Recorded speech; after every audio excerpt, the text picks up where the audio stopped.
오늘 말씀의 제목은 발이 물에 닿을 때입니다. 우리 옆에 있는 성도들과 이렇게 인사하겠습니다. 하나님이 앞서 가시니 함께 걸어갑시다. 아멘. 이스라엘 백성은 지금 강가 앞에 서 있습니다. 돌아갈 길은 없고 앞에는 건너지 않으면 안 되는 요단강이 있습니다. 이들은 아무 준비 없이 지금 이 자리에 선 사람들이 아닙니다. 광야에서 40년을 훈련받았고 새로운 세대가 세워졌으며 하나님은 여호수아라는 새로운 리더를 준비하셨습니다. 여리고를 정탐하고 돌아오기까지 했습니다. 말하자면 할 수 있는 준비는 다 끝난 상태입니다. 약속의 땅이 눈앞에 있습니다. 그런데도 이들은 요단강 앞에서 오늘 멈췄습니다. 왜냐하면 이 강은 준비가 되어 있다라고 해서 저절로 건너지는 강이 아니기 때문입니다. 성도 여러분, 신앙의 가장 떨리는 순간은 이제는 분명히 다음으로 가야 한다는 것을 우리가 알고 있을 때 그 떨림은 찾아옵니다.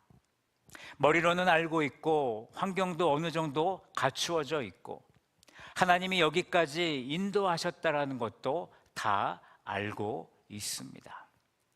그런데 마지막 그 한 걸음 앞에서 우리는 늘 멈추게 됩니다. 그 한 걸음 앞에서 우리는 어떤 선택을 해야 할까? 오늘 하나님께서 준비된 백성을 어떻게 다음 단계로 이끄시는지를 저는 말씀을 통해서 여러분들과 함께 나누기를 원합니다. 이 말씀이 우리 교회가 다음 단계로 나아가는 데 있어서 힘이 되기를 원하고 확신이 되기를 원합니다. 요단강 앞에서 하나님은 백성들에게 가장 먼저 그들의 시선을 돌리게 하십니다. 요단강 앞에 멈춰선 이스라엘에게 하나님이 가장 먼저 하시는 일은 그들의 상황을 바꿔주지 않으셨습니다. 길을 미리 만들어 주시는 것도 아니었습니다. 하나님은 그들의 시선을 옮기셨습니다. 왜냐하면 시선이 바뀌지 않으면 아무리 길이 열려도 그 길을 건너갈 수 없기 때문입니다. 시선이 문제에 붙잡히면 하나님이 열어주신 길도 두려움 때문에 밟을 수가 없습니다. 요단강 앞에 선 이스라엘 백성을 다시 한번 떠올려 보십시오. 강의 물은 흐르고 있고 그 깊이는 알 수 없고 건너야 한다는 생각만으로 긴장감을 가지고 있습니다. 그런데 그 순간 여호수아는 백성들에게 오늘 이렇게 명령하고 있습니다. 오늘 본문 3절을 보십시오. 너희는 레위 사람 제사장들이 너희 하나님 여호와의 언약궤 매는 것을 보거든 너희가 있는 곳을 떠나 그 뒤를 따르라. 여호수아는 요단강 앞에서 언약궤를 보고 그 뒤를 따르라라고 말씀합니다.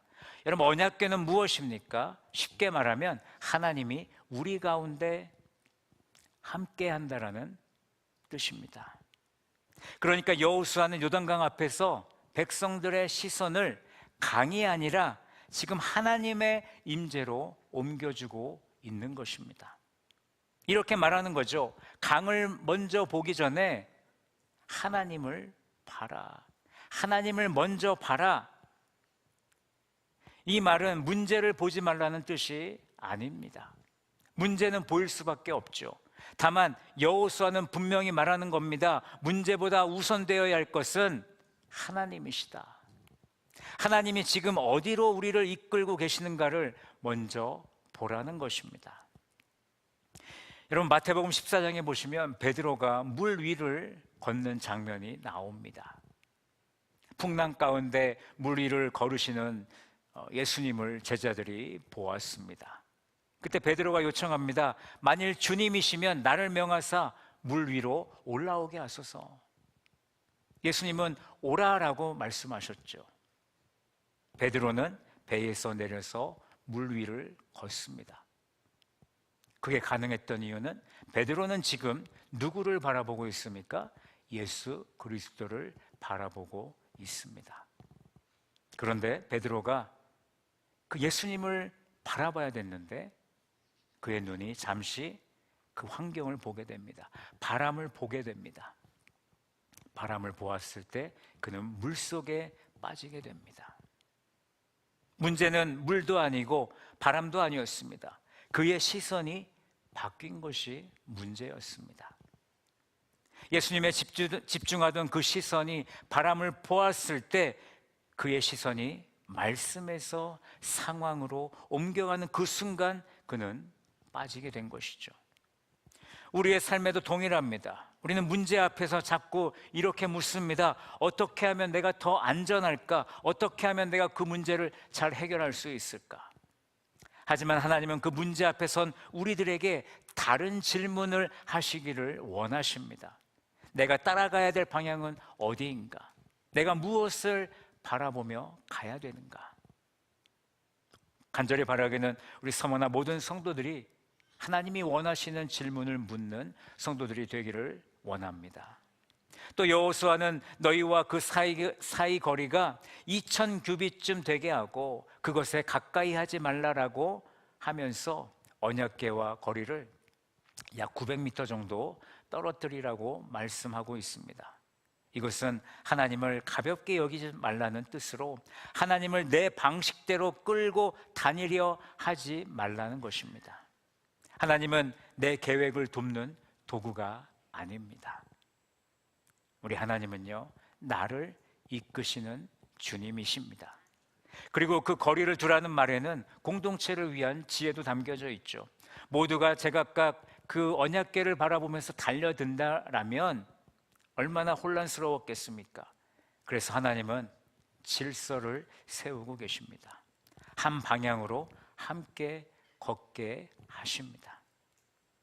4절 중반절에서 여호수아는 이렇게 말합니다. 그리하면 너희가 행할 길을 알리니 너희가 이전에 이 길을 지나보지 못하였음이니라. 시선은 하나님께 돌렸지만 그 길은 누구도 모릅니다.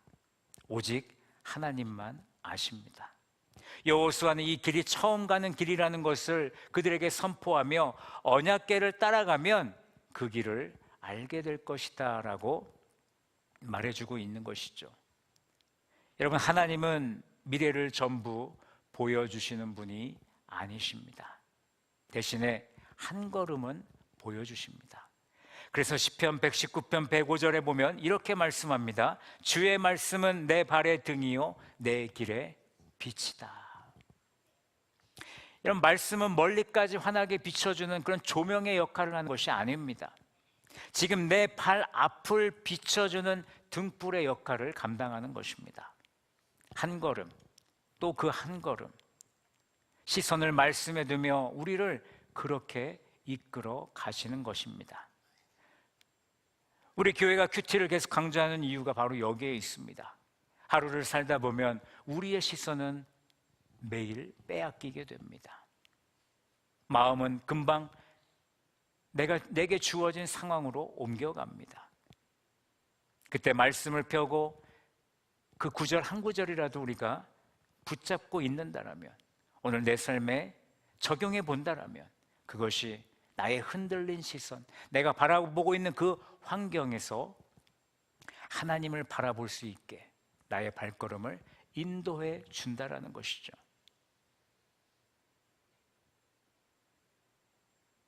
그리고 오늘 5절에서 여호수아는 백성에게 이렇게 말합니다. 너희는 자신을 성결하게 하라. 성결은 겉모습의 문제가 아닙니다. 마음을 정돈하라. 하나님 앞에서 중심을 바로 세워라. 내 마음의 중심에서 두려움을 내려놓고 하나님을 다시 바라보게 하시는 여호수아의 명령이었습니다. 하나님이 원하시는 변화는 무엇입니까? 마음이 하나님께로 다시 향하는 변화입니다. 왜냐하면 여호수아가 이렇게 말하고 있습니다. 여호와께서 내일 너희 가운데에 기이한 일들을 행하실 것이다. 요단강을 건너는 일은 여러분 사람의 결단으로 되는 일이 아닙니다. 하나님이 행하시는 일이시기 때문에 오늘 여호수아는 너희를 성결하게 하라라고 명령한 것입니다. 이제 6절에서 여호수아는 제사장들에게 말합니다. 언약궤를 메고 백성 앞서 건너라. 여러분, 언약궤가 먼저 앞을 향해 갑니다. 여러분, 이것이 바로 믿음의 질서입니다. 내가 앞서 뛰는 것이 아니라 내 시선이 하나님이 가시는 그 방향을 놓치지 않고 그 뒤를 따라가는 것입니다. 성도 여러분, 오늘 첫 번째 대지의 핵심은 분명합니다. 변화의 순간에는 언제나 방향이 먼저입니다. 요단강 앞에서 우리가 먼저 해야 될 일은 무엇입니까? 그 강물을 바라보는 것이 아니라 제사장들이 매는 언약궤를 바라보는 것입니다. 여러분, 시선을 돌릴 때 하나님은 우리가 경험해 보지 않은 그 길을 하나님의 방식대로 이끌어 가시는 줄로 믿으시기 바랍니다. 그런데 여러분, 방향이 분명해도요, 마음이 흔들리면 우리의 발이 나가지가 않습니다. 그래서 하나님은 요단강 앞에서 두 번째로 그들의 마음에 확신을 세워주십니다. 여호수아는 요단강 앞에서 백성들에게 내가 너희 가운데 있다라는 하나님의 확신을 오늘 분명히 세워주고 있습니다. 7절을 보십시오. 하나님이 여호수아에게 말씀하십니다. 내가 오늘부터 시작하여 너를 온 이스라엘의 목전에서 크게 하여 내가 모세와 함께 있었던 것 같이 너와 함께 있는 것을 그들이 알게 하리라. 이 말씀은 여호수아가 대단한 사람이 된다라는 것이 아닙니다. 하나님이 하시려는 일은 공동체가 여호수아가 하나님과 함께 하신다는 그 사실을 확실히 알게 하시겠다는 것입니다.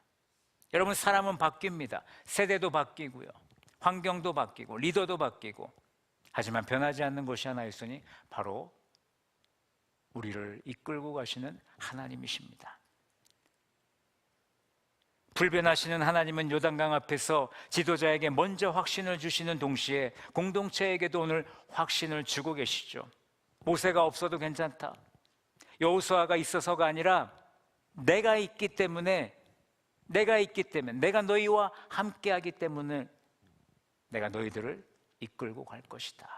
그런 확신을 강조하는 것입니다. 그리고 9절에서 여호수아가 백성을 부릅니다. 이리 와서 너희의 하나님 여호와의 말씀을 들으라. 요단강 앞에서 공동체를 살리는 것은 무엇이었습니까?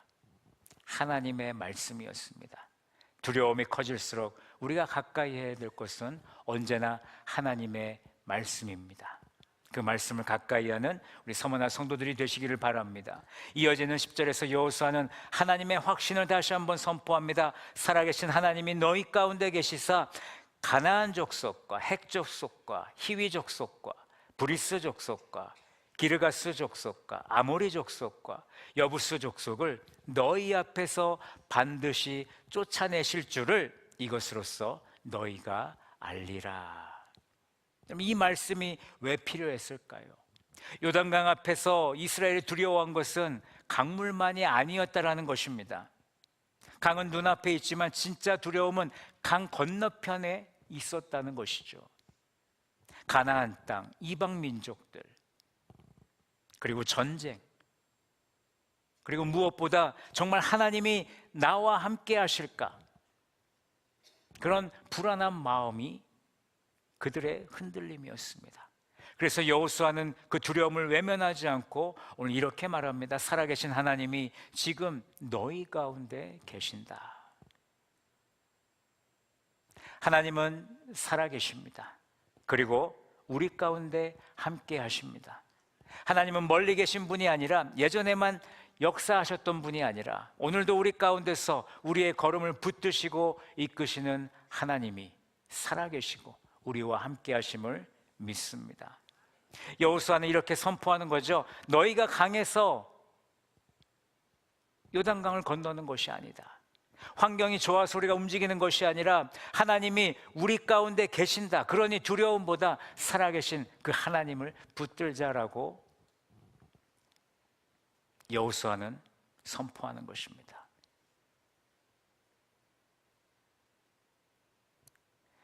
그래서 11절이 이어집니다. 보라, 온 땅에 주의 언약궤가 너희 앞에서 요단을 건너가나니.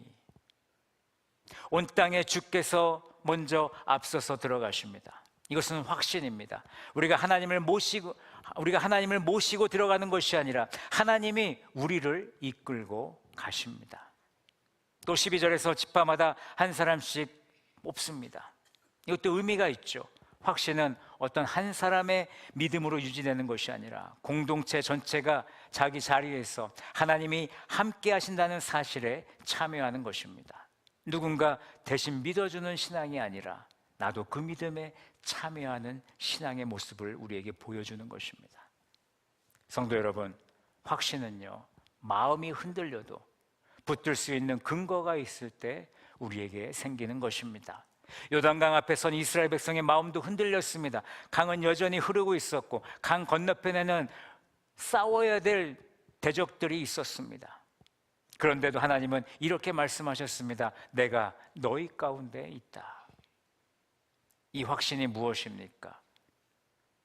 문제가 사라졌다는 말도 아니고 상황이 괜찮아졌다는 말도 아닙니다. 하나님이 지금 이 자리에 함께 계신다라는 사실입니다.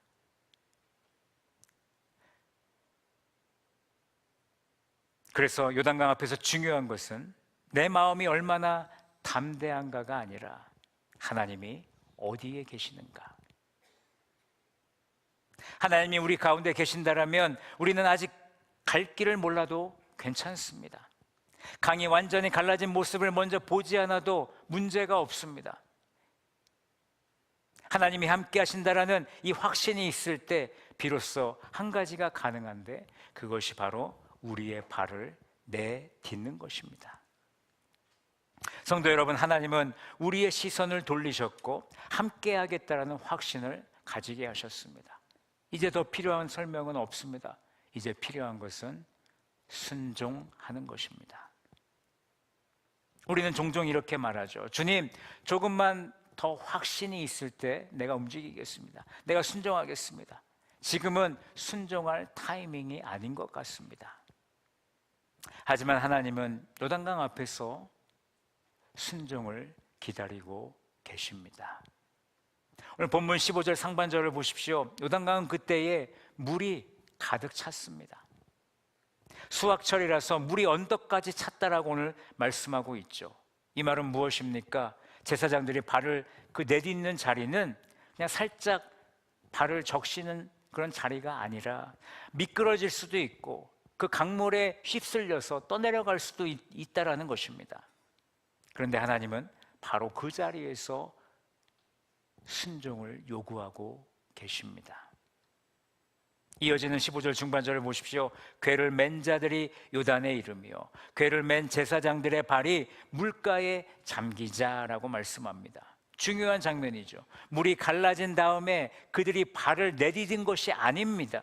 발이 먼저 물에 잠겼을 때 물이 갈라진 것입니다. 그것이 바로 순종입니다. 우리도 그렇습니다. 하나님이 부르시는 순종의 자리는 대개 내가 가장 망설이는 자리죠. 가장 두려워하는 자리입니다. 그래서 우리는 그 자리를 피해서 돌고 돌아갑니다. 하지만 하나님은 순종의 자리에서 언제나 새로운 길을 열어주심을 우리는 믿기를 원합니다. 그 믿음이 있을 때 우리는 그 자리가 어떤 자리이든 우리는 순종의 자리로 나아가는 줄로 믿습니다. 16절을 보십시오. 곧 위에서부터 흘러내리던 물이 그쳤습니다. 한 곳에 쌓였습니다. 흘러가는 물은 온전히 끊어졌습니다. 이것이 하나님이 일하시는 방식입니다. 하나님은 물이 줄어든 다음에 우리를 불러주시는 분이 아니시라 물이 많아도 순종하는 그 순간 길을 열어주시고 물을 멈추게 하시는 분이십니다.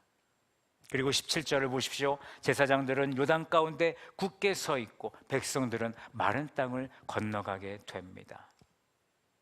여기서 중요한 장면이 하나 있는데 제사장들은 가운데에서 굳게 서 있습니다.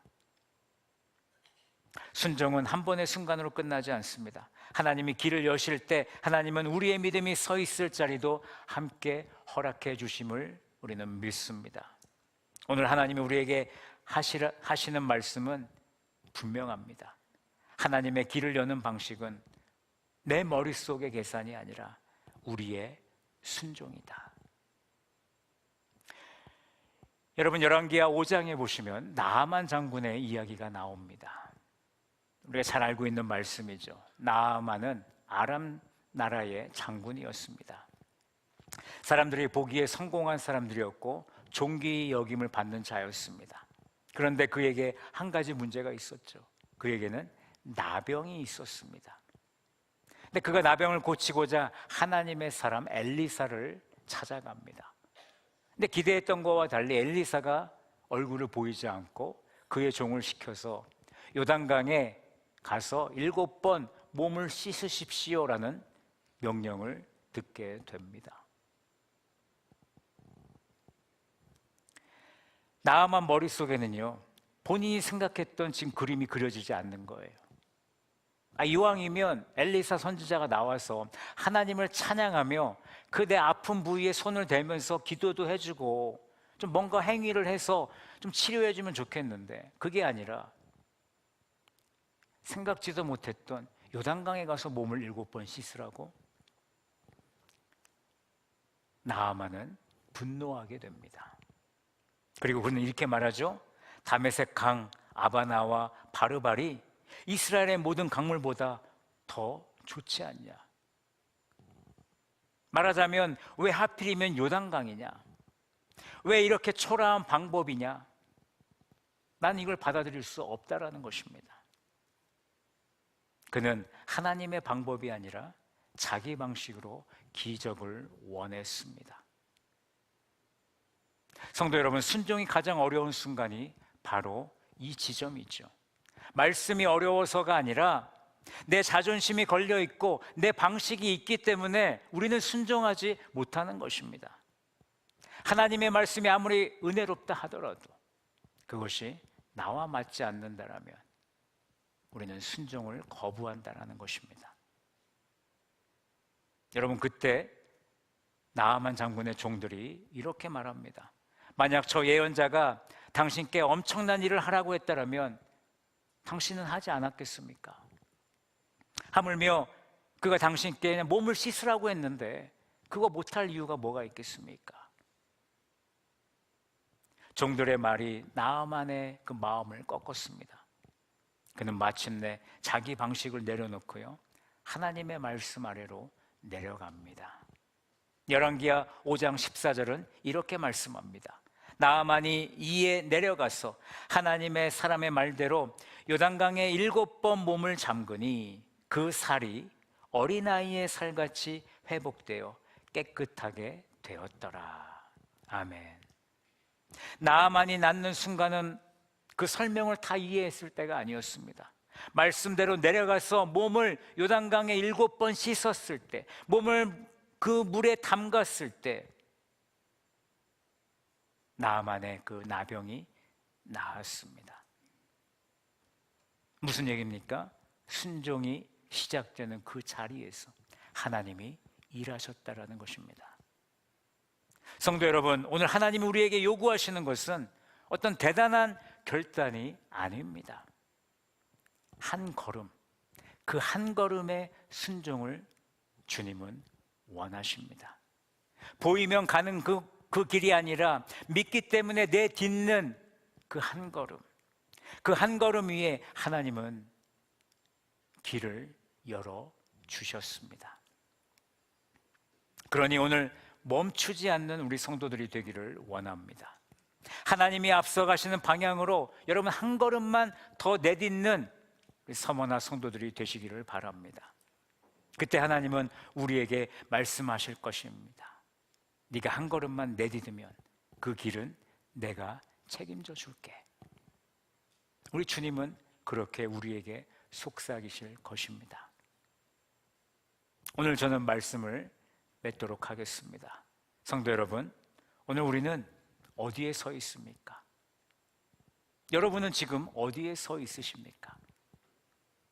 강은 여전히 흐르고 있고 마음은 흔들리고 있고 정말 건널 수 있을까라는 두려움이 우리를 지배하고 있습니다. 그러나 하나님은 그 자리에서 우리를 멈추게 두지 않으십니다. 요단강 앞에서 하나님이 주시는 길은 분명했습니다. 우리가 오늘 붙들어야 될 결단이 바로 그 세 가지입니다. 첫째, 시선을 하나님께 두시기 바랍니다. 둘째, 함께 하심의 확신을 붙드시는 여러분들이 되시기를 바랍니다. 세 번째, 한 걸음 순종으로 내디드시기 바랍니다. 이 세 가지 결단이 바로 2월달 예배의 변화를 맞이하는 우리에게 필요한 자세입니다. 우리가 그 변화의 길을 다 알아서 가는 것이 아니라 주님이 앞서 가시고 우리는 그 뒤를 따라 걷는 하나님이 원하시는 순종의 모습을 갖는 것입니다. 우리는 이렇게 선포하며 그 길을 주님께 맡기기를 원합니다. 우리 다 같이 선포합니다. 시작. 하나님이 앞서 가시니 함께 걸어갑시다. 아멘. 이 고백이 이 주일의 고백으로 끝나지 않기를 원합니다. 정말 하나님이 함께 가신다는 것을 우리가 확신한다면 우리는 의심하지 않고 변화 앞에서도 담대하게 순종하며 나아갈 수 있는 우리 서머나 모든 성도들이 되시기를 예수님의 이름으로 간절히 축복합니다.